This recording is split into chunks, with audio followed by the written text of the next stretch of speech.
Hello and welcome back to another episode of De-Stress with me, Dr. Amanda, the podcast where I like to highlight the often underestimated impact that stress can have on our lives, our bodies and our health. Today I sit down with Melissa Nicholson, who is also known as Mel, that growth coach on Instagram. That was a bit of a tongue twister. Now, we spoke about one of the most stressful things that people can deal with, and that is your careers and how to build your careers and switch careers when something isn't serving you. It was a great conversation and I hope that you enjoy. So, hi, Melissa. Thank you so much for joining me here on the podcast. Can you introduce yourself to the people? Sure. My name's Melissa. I am a full-time international compliance manager at a university in London, but I am transitioning into coaching, which is what I've been doing over the past year, recently qualified as an executive coach. And so that's how I show up as a mel.thatgrowthcoach on Instagram. Brilliant. And so I know you, Mel, in my personal life. I've known you through like church for quite a few years now. I'm thinking back to late teens. Mhm. Ooh. And but I don't know your story so much into how you got into this field, but I saw the work Sure. that you were doing online. And I've seen you out there. You're an excellent public speaker. You always have like many like gems and words of wisdom when I see you. And so when I saw you out there in the space and you were doing coaching, it seemed like to me the perfect fit for you. It was like, of course, this seems natural. Why have you not always been doing this? But I would That's love to funny. know kind of how you actually got into this sphere. Um, Before we get into more of the tips in terms of like managing stressful transitions and stressful things in terms of career growth, Sure. it'd be great to get to know you a bit more. Mhm. The reason I asked you onto the podcast is yes, you are excellent in your field, but this podcast is all about tackling stress through adult life or just life in general as we evolve, as things change. Stress is something that we can't avoid, but it's something that we need to manage. Mhm. And so this podcast is really about giving practical tips. And one of the biggest stressors, you have things like family, friendships, but work, careers, Definitely. how you bring that money into the home is really important. And so the stresses that come with trying to grow a career is something that I've personally experienced. And I know that there's not many people out there that haven't really. And Mm. so people like you and your profession are really, really needed because there's some stressful areas.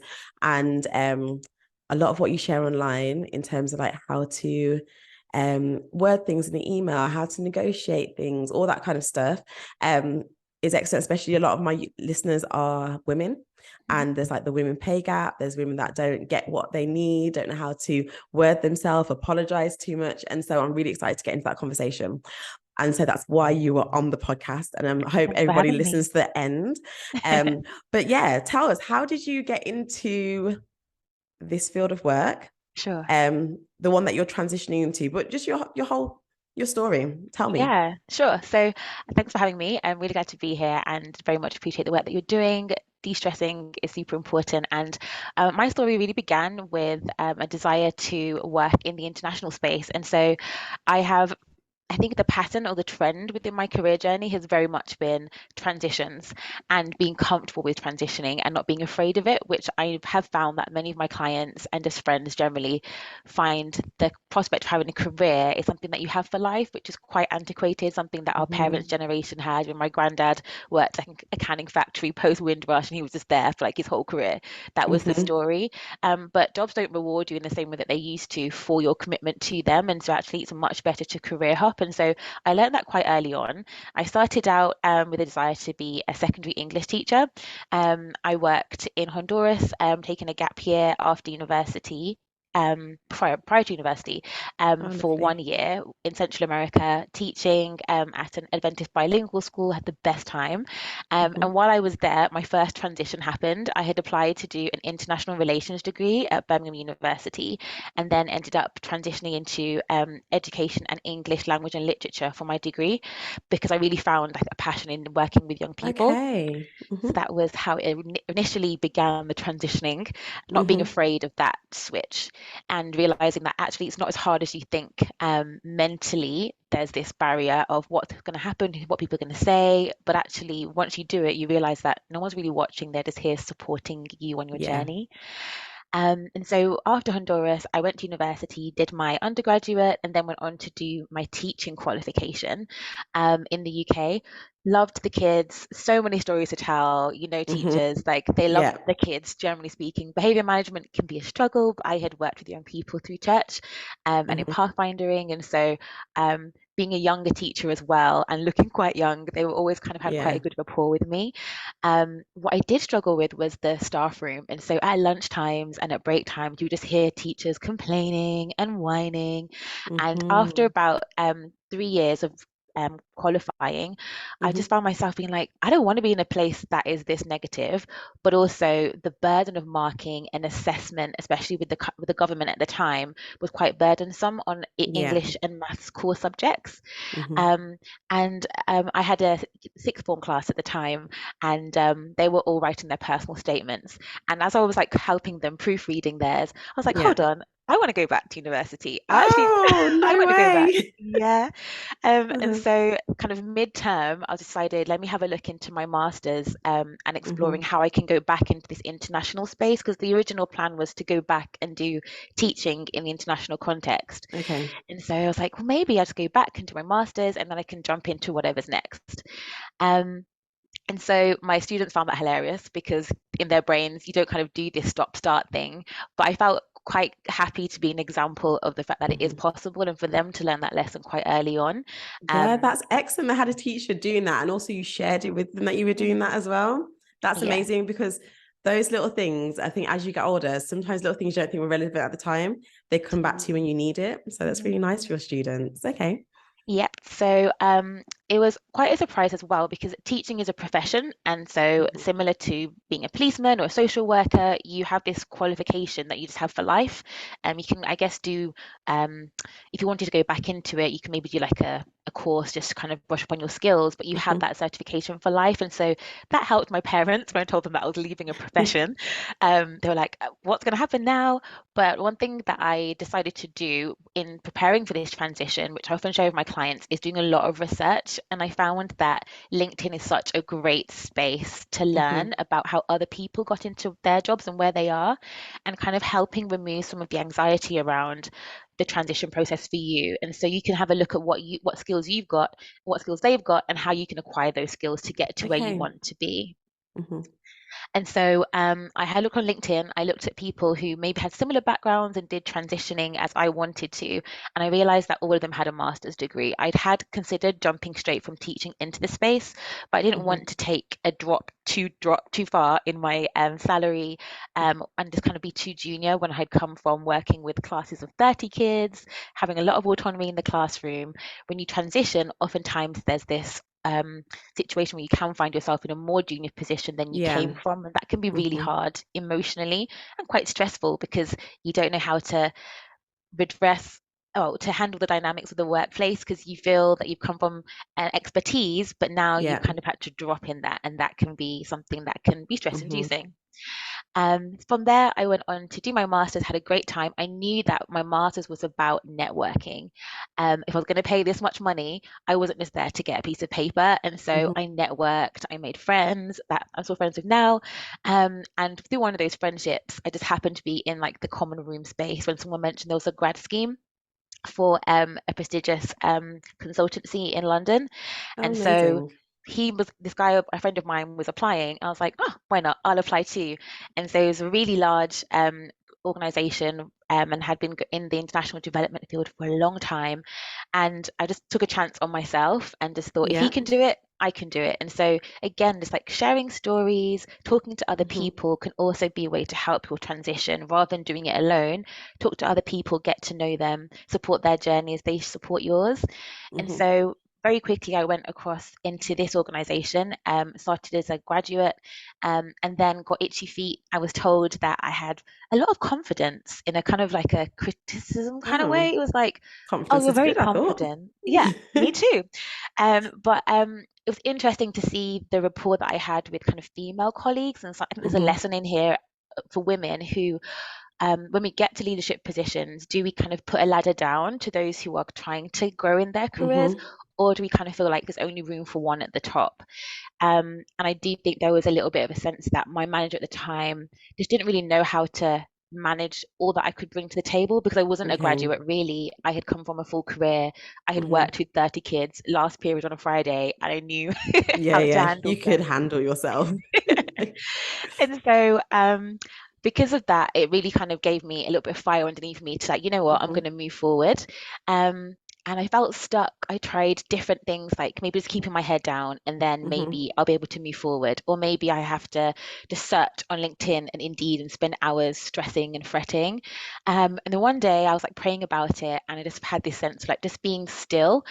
And so I just took the opportunities that were nearest to me. And at the time, you remember when GDPR came out? I'm not sure if it really Oh, impacts yeah. doctors, but when it came out, No, I I was had like, a lot of emails though. that's it. So many So emails. it was like a really boring piece of legislation that came out. And because my role was kind of starting to pivot towards compliance, and my Mhm. manager at the time had proposed that I go on this course, I was like, this is going to be so dead, but fine, I'll do it. But that course put me in a position where I could speak on the topic to other leaders who were trying to navigate this transition into GDPR from data protection. And through that, somebody who was there, who was a CEO of another company, um, had my then to be manager contact me on LinkedIn, just a dry hi, Okay. would you be Hmm. interested in a role? And that was how I transitioned into my next step by taking myself out of my comfort zone, making the most of the opportunities that were available to me at the time. And there I found myself being headhunted for the first time, and I just felt so like, wow, little old me. And from there, I went on to become a senior compliance manager in my new organization, had a lot of autonomy, a lot of Hmm. freedom that I hadn't had in my previous role. So loved it, really learned Okay. from a Hmm. manager who was willing to make space for me. Um, and though it was stressful in some ways, it was like a very quick learning curve. I learned to develop a growth mindset, and rather than being kind of put off by the challenges that I faced, kind of being thrown into this senior position, I just decided to read, to learn. I had my own coach through the organization as well, and Okay. that's where I learned about executive coaching. Coaching. Um, Okay. so yeah, I'll pause there if you want to ask any questions relating to Honestly, that. I have so many questions. This is just so interesting to me because I guess coming from the field of work that I'm in, Mm, until in the last, I don't know, year and a half, 2 years, I've been very much on this track of, you go to med school, you become a doctor, you come out into the NHS, here's your mm, training scheme, this is what happens next. You don't even really have like proper interviews, you don't negotiate salaries, you don't need to really be headhunted, you just do your training. And then yeah. I got spat out at the end of training, had to find a job, which was not that difficult because loads Mm, of doctors are needed everywhere. yeah. And but then found myself not being that comfortable with what I was doing and it not fulfilling where I was, and Mm, having a bit of that fear, like, this is what I'm supposed to do. Like what you said, this is my career, this is my profession. Like I can't, this, I can't change things now. But then finding the confidence to start changing things and coming out mm, of the NHS, starting own businesses. And so the networking, the negotiating, all of this side of it um, has been eye-opening to me. mm, And so this whole corporate world and dealing with this is just something that's so foreign to me. mm, But it's such a massive part of so many people's lives. mm, But I guess the first question that I have is, it sounds like you had this confidence to do these transitions from a very early age. You said that you applied to university, you did your gap year, and whilst on that, you were like, no, I'm going to change. And then again, no, I'm going to change. And these are all like quite early on to be making some of these mm. decisions. There's people that are, in their 30s, 40s who are still struggling with that. What do you think about you? Like, where do you think you got that from? Have you thought about it? Like, where did that confidence or that, trying new things? Yeah. Um, it's a very good question. I guess they didn't feel like high risk transitions for me. Mm-hmm. And so with the move from international development to education, I had the qualifications. I was moving within the same university. Um, I very much felt like I'd found my niche. And though international Hmm. relations was very interesting to me in like a theoretical, cerebral way, Hmm. teaching, like I connected with these kids. I had the best time in the classroom. Many kind of mentors within the school that I was in were like, "You've got a gift here. You really ought Yeah. to use it." And so it just felt right. And so that was kind of Hmm. the reason for the first transition. And then when I was leaving teaching, I knew that I had come to realize, I guess, through speaking to other people, looking at other people's career journeys, I'd come to realize that your career is a Mm. journey, it's not a destination. And Yeah. so you don't have to be fixed in that. And especially with teaching, having that as a qualification for life, God forbid I have to go back. I can. And Yeah. so it's mine, it's my qualification. My mum was always Hmm. has said to me, like, with education, no one can take that from you. Like if you Yeah. were to go into work experience and just chase money, Hmm. that can be taken. But education is yours, your certificates, your knowledge, that belongs to you. And so that maybe was quite empowering for me. Yeah. Okay. And see, what I'm hearing there is that although they look on the surface as quite risky decisions, you were able to mitigate some of that risk by Yeah. investing in your education, seeing experiences from other people, and also that first risk of, jumping to a different course, you're actually doing it in quite a protected way. Yeah. And so the scary things you can make less scary by mitigating some of that risk is what I'm hearing. Absolutely. And Yeah, for sure. and so there was just so I can hear a lot about the importance of connectiveness and like personal interactions with people when it comes to these jumping from different pillars. And I heard it in a number of different ways, the connection that you have with your employers, your managers, but also just the conversations that you have with people as well. Like someone at university, when your masters were applying for something, you thought, yeah, okay, then I'll give it a go. And I Mm. think there's a problem a lot of the time with I think women, this imposter syndrome, I hear it a lot in women. And tell me if you find this is different because you're more in this world, that there are men that will look at a job and they're saying, there's 10 things that I need to have. I've got 7 of them. That's good enough. Let me go for it. Whereas a woman might look at him like, I've only got 7 of the things. When I've got all 10, or when I've got Yeah. like 9.5, I'll go for Mhm. it. Yeah. And but it's great that you were able to kind of push past them, like if he can do it, I can do it too. And having those connections, having those people that you've spoken to, so you kind of vicariously get more confidence, more experience from other people, from what I'm hearing. Yeah, Yeah. that's definitely a part of it. And I think maybe two things. So one is Mhm. once I started working at the first organization in Yeah. London that I moved to from the Midlands, I moved to London for the job because most of the Hmm. international development roles were London based. That's another transition, I guess, is like being willing to move Hmm. location. I had moved to Honduras, so nothing else was really very scary. Yeah. And so when I moved to London, I just started to look around, and my parents had always been very conscious of like the story of African Caribbeans coming to the UK, the Hmm. idea that you have to work doubly as hard. And my eyes were very open to some of the racial dynamics that I was experiencing. And so as I saw my colleagues who were perhaps less qualified Yeah. or equally qualified in more senior roles in Hmm. the organization that I was in, it kind of also kind of made me realize I could do if I was allowed to. And so Yes. giving myself permission to dare to, I guess, to kind of move past what mediocrity I might have seen in colleagues Hmm. and say, actually, I actually have expertise and qualifications and like lived experiences as a woman of color. You're here representing, I don't know, the Ghanaian team and have very limited experience of what it would mean to kind of come from that context, our Hmm. value of religion, our value of some of the just community values that we have. I was like, we've as people of color working in the international development space or social impact, we have really important skills to bring to the table. And so Hmm. some of that made me a bit more daring and a bit more audacious, I would say. Hmm. Absolutely, women are likely to undersell themselves, and that's why connecting with people is so important. So when I was at this company, I connected with a guy who worked in accounts. He was a black Muslim guy, really good guy. And when I got the headhunting offer, I was like, okay, I'm earning this amount. I'll probably ask for like, I don't know, 3K more. Is that about right? Yeah. Maybe 3K more. He's Hmm. like, nah, like ask for 7 more, ask for 7. I was like, Yeah. 7? Like 7? And he's like, go and do it. What's the worst that could happen?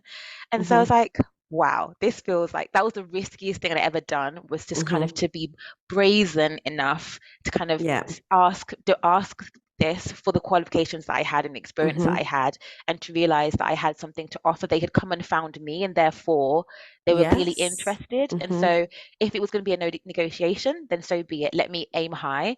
And so that was very much like having a male ally, somebody who knew the books, like he knew what people were getting paid in my organization. And so he was like, surely they must be paying at least as much, ask for Yeah. this much. And Mm-hmm. so I did that, and without a quibble, they were like, yeah, sure. Yeah. You And I know was when like, that happens, oh, I should have asked for are you more. like, ask for more, isn't it? When there's like no hesitation, you're like, oh, I could Yeah, have gone higher.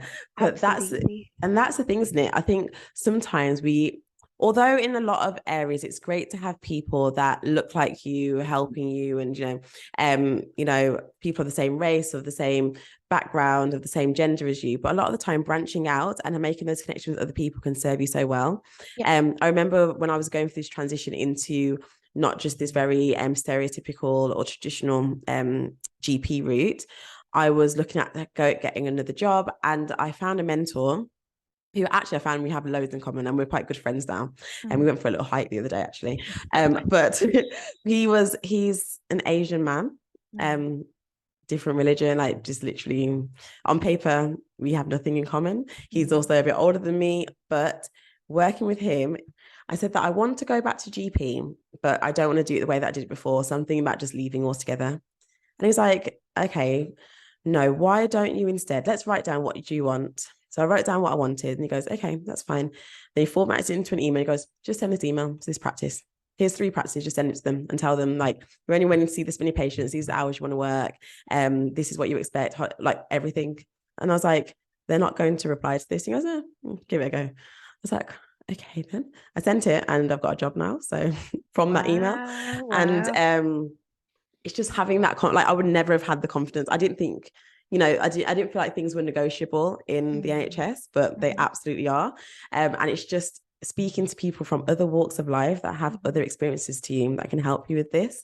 Mm. And so I guess moving on to you as a coach and what you Mm. offer people, you said that you had your own coach as well. Yeah. How did you find that experience personally? What did that kind of do for you, offer to you? Because it sounds like you were being quite successful Mhm. beforehand, making those transitions. But what did the coach offer for you personally? Sure. And so coaching is a bit of a, if you're not in the world, it can feel Mm-hmm. very like vague, like what happens behind those coaching Mm-hmm. conversations. And so I was working at the headhunting company, and I was working on like a large project with lots of stakeholders across the organization, really senior ones. And I was just hitting a brick wall. I was trying to push forward a project, Okay. and each of the senior management team wanted something different. And I just didn't know how to get what I needed to happen. Mm-hmm. They had given me a brief, the brief would change. Just there was just so many moving parts. The pandemic hit as well. But prior to the pandemic hit, I had spoken to HR and asked, oh, what can I do? I'd heard about Mm-hmm. coaching. And so I went and sought out this opportunity that they paid for.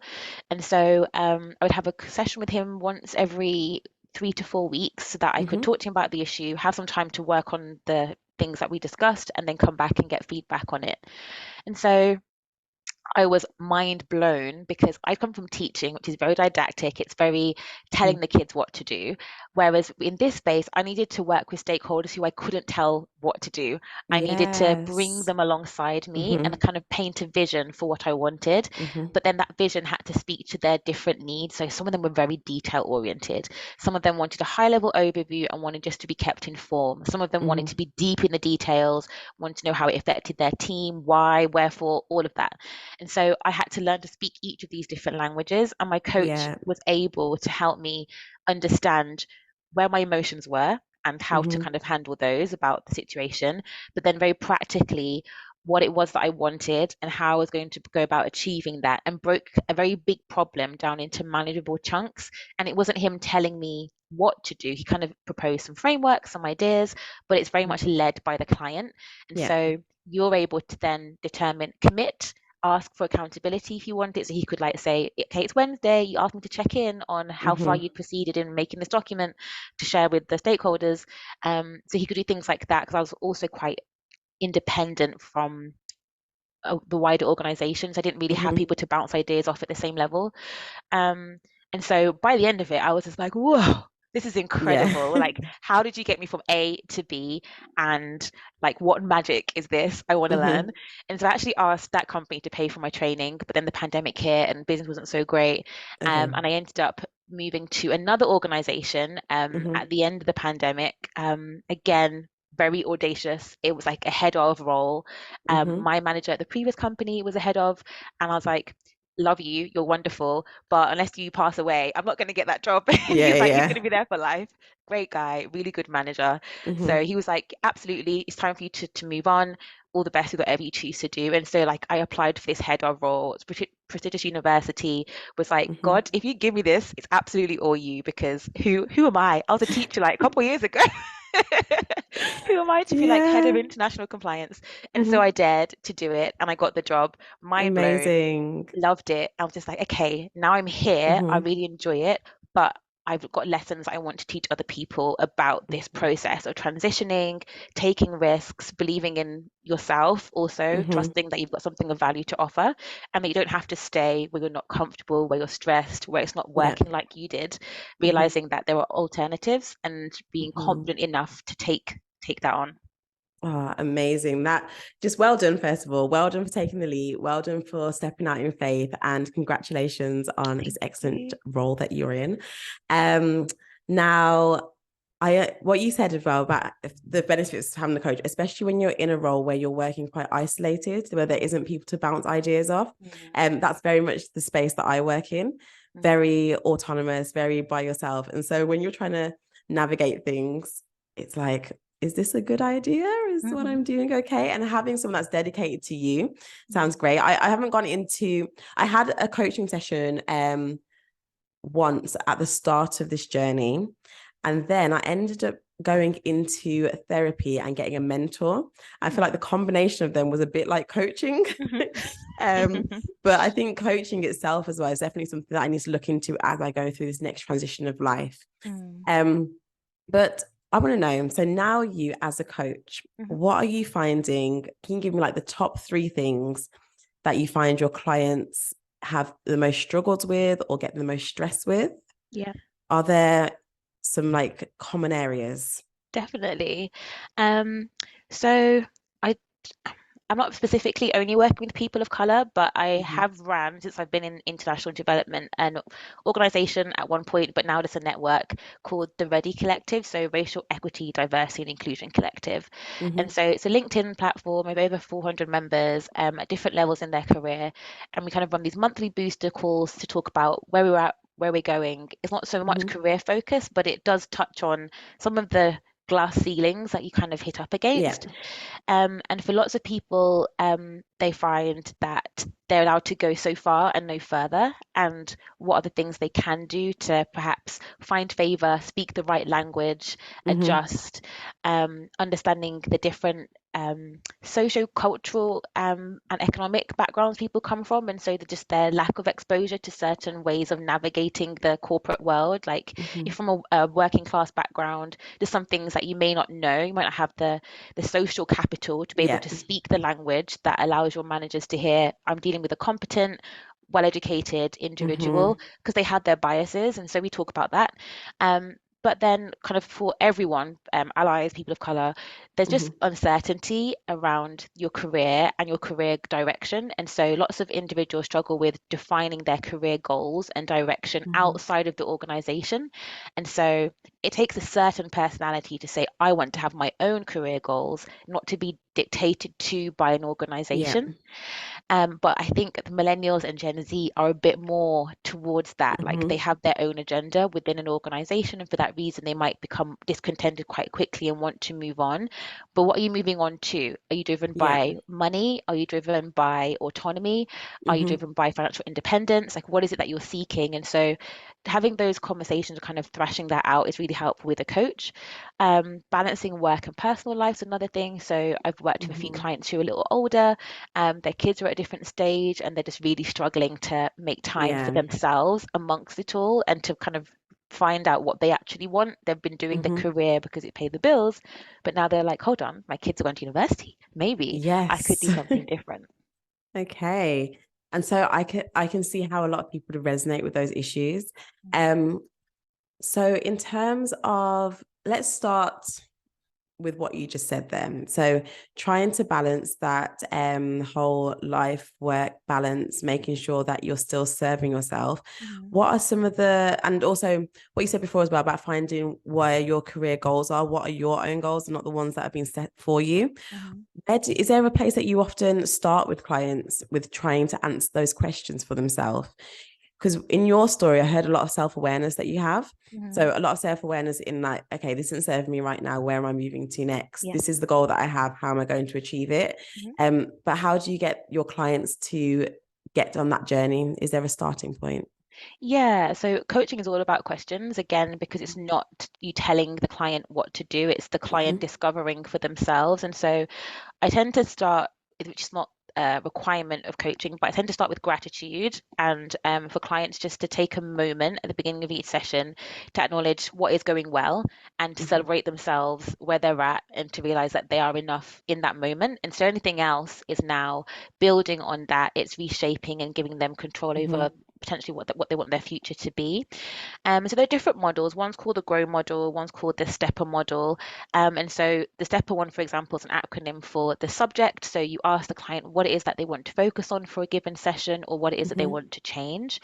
And then you have a target. So what would you like as an outcome? So maybe it's, I just want to be able to have an afternoon free per week where I can Mm-hmm. focus on exploring my next options. Okay, so now it's a time management conversation and how we can make that happen.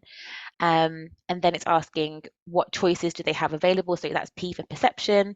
What Yeah. strengths do they have that can help them? So oftentimes clients are looking externally for some kind of resource that's going to Mm-hmm. fix everything for them. But actually, oftentimes they already have the tools. It's just maybe setting boundaries, it's maybe using their voice more. Mm-hmm. And then from there, it's about planning. And so thinking about what's the most comfortable thing, what's the hardest thing, what's the most Mm-hmm. challenging thing that they could do, what's the bravest thing that they could do if they were to like Yeah. really believe in themselves. Mm-hmm. And then pace is asking, when will you take these steps? This Mm-hmm. week, next week, by the end of this month. So they then determine and become accountable to you as a coach for their progress that they want to make Okay. and when they want to review this progress. Because it's sometimes I know that outside of my personality type, I know we've spoken about personalities before. There are some people who just kind of move through life and life moves them. That's not Yeah. really ever been my story. And so Mm-hmm. this kind of falls into my niche of like planning. I know you're a meal planner and a prepper, so Yeah. we're aligned in that respect. But Mm-hmm. yeah, like deciding when you're going to progress these goals is a key part that so many people don't have. And so they set their New Year's resolution, but there was no time for reflection. What was the pace at which you were going to achieve this? Yeah. And then lastly, it's amending and acting. And so you ask how realistic their goal is, what might they need to change, or who might they Mm-hmm. need to draw support from to make this happen? What will you do and when will you do it? So by the end of that kind of initial session, you've got an action plan, you're really sure about your resources, and you can kind of take immediate steps. So coaching isn't ethereal and Yeah. theoretical. You very much leave a coaching session with, okay, now I know what I'm going to do tomorrow morning when I wake up, Mm-hmm. which I love. Yeah, that's excellent. And that's the thing because I don't know if you find this with your clients, but I have insight into the stress that people are under through like my patients. And a Mm. lot of the time people come with a problem or a feeling of a problem, but don't often know what the actual problem is. Yeah. The direction that they don't like, oh, I'm struggling. Everything's just too much. I don't like where I'm working. Okay, so let's actually break this down. And sometimes when you're in the thick of it, you can't see what they say, like the trees for the wood for the Yeah, trees. that's the And one. that's it. You can't see the wood for the trees because you're so overwhelmed. And having Yeah. somebody that's objective, just be like, slow you down and say, let's actually ask these specific questions. And the Mm. challenging, that's a big one as well. Yeah. Challenging people. What you were talking about in terms of starting off with gratitude, taking time to actually acknowledge your accomplishments, it reminded me of this thing called positive psychology. Hmm. So when it comes to stress management and how our bodies work. Stress in general, being there in the background can really affect our physical health as well as our mental health. It Mm. makes all our hormones go out of whack. It interferes with our sleep, lots of issues there. And so Mm. there's lots of ways to manage our stress in terms of what you eat, the way that you move, the relationships that you have. But there's something as well called positive psychology, or there's this acronym called PERMA, Mhm. and trying to meet these different areas really help to give yourself more fulfillment and Mhm. in turn help to reduce stress. Yeah. And so in PERMA, the first bit is positive emotions. So actually leaning into the things that make you feel good. Mm. Um, Having engagement. So doing tasks that mean that you're involved rather than just having like mindless things happening to you, being engaged in something, having good relationships, finding meaning, and also having accomplishments. And Mm. so in that journey you're talking about with the coaching, in that first session, you often take people through those journeys, Yeah, like yeah. taking the time to acknowledge your accomplishments. What things have you done? And like making space for positive emotions to come out. Mhm. And then, really making sure they're finding meaning in things and giving them actual tasks to do so that they can engage in something. Mm. And just, I can see how just that session alone can really reduce somebody's stress and improve Mm. their well-being in general, because Mm. suddenly a problem that felt overwhelming or had no direction, there's a plan there. Yeah. And when there's a plan, there's often a lot less fear, and Mm. anxiety is often fear of the future, fear of the unknown. And when you break something down to becoming known, I can see how the work that you're doing is helping so many people. So Mm. yeah, that's amazing. I like that the I, two align. yes, they're crossing paths and they're Definitely. like in, yeah, wind up together. So I was just wondering, is there anything in terms, so I loved that first session how you work with coaches. Is Mm. there any practical things that you often give to clients? Say they are really struggling with that next step, they are looking to do a transition like you. Is there something you're like, okay, this is something that I tell most clients they need to start doing this? Are Sure. there anything like that? Yeah. So assessing each client individually, but for those Mm-hmm. that do have limited emotional awareness or just awareness of themselves, there's things like the Myers-Briggs personality testing. There's the DISC personality testing that you can do through work as well. They're flawed, not perfect, but it does just start to bring your cognizance of what skills you have that Mm-hmm. perhaps you haven't had before. For those that are more versed in it and are just very much feeling the overwhelm, brain dumping at the end of each day is a really good tool. I use it all the time to manage my sense of overwhelm or just feeling Mm-hmm. there's so many things to do, and just putting them on a page and realizing, okay, which things can I attack first?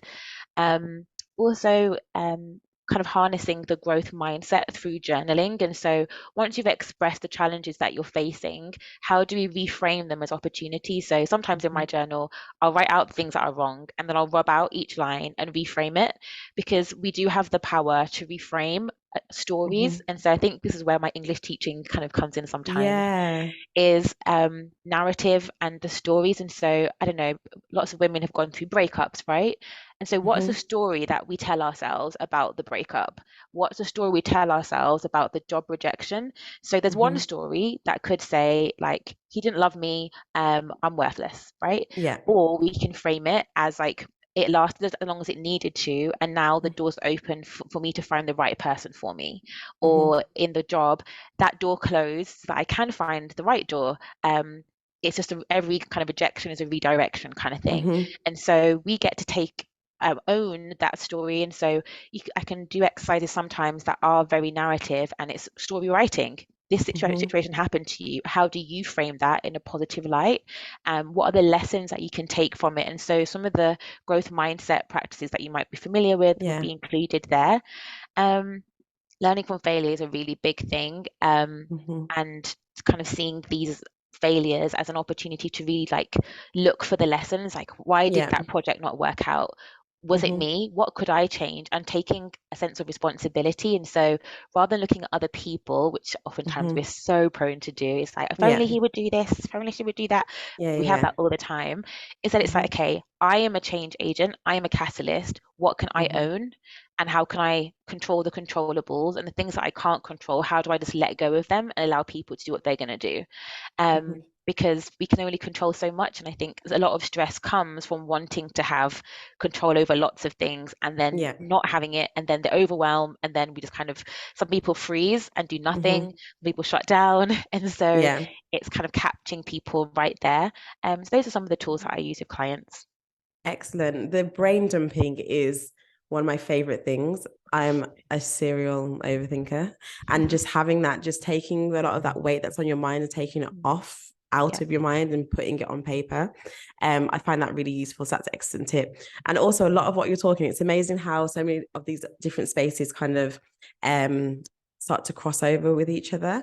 Mm. And so journaling is something that I'm still yet to fully explore and dive into. And sometimes, although I do the brain dumping, knowing what to journal is sometimes like, oh, what am I doing here? And that's probably why I need a coach. But what you were saying though about using that as an opportunity to write down some of the thoughts that you have or some of the stories that you're telling yourself and reframing those. It's often a technique that's used in like cognitive behavioral therapy Yeah. and like thought errors. So oftentimes like we label ourselves, we tell ourselves all these things that we should be doing and things like that, and taking that time in your journaling to reframe those things and change the narrative. You're right. And I think that's an excellent thing to end on in terms of we us being our own catalyst for our life. You know, we're the Mhm. ones that make the decisions, can make the changes. So if we're unhappy with something, you know, go forward, make some changes, get a coach, get Mel, that growth coach. She is on Instagram. And yeah, make sure you connect with somebody that can help. And yeah, transitions, they don't have to be scary. Often we can take a lot of the risk away from it. But thank you so much, Mel, for all of for sharing your story and sharing so many of your gems of wisdom. A Um, pleasure. please let everybody know where we can find you online, connect Sure. with you. Yeah, so you can follow me on LinkedIn at Melissa Nicholson, just on LinkedIn. On Instagram, I'm mel.thatgrowthcoach. The actual kind of wider business that I'm working on setting up is momentumleaders.net.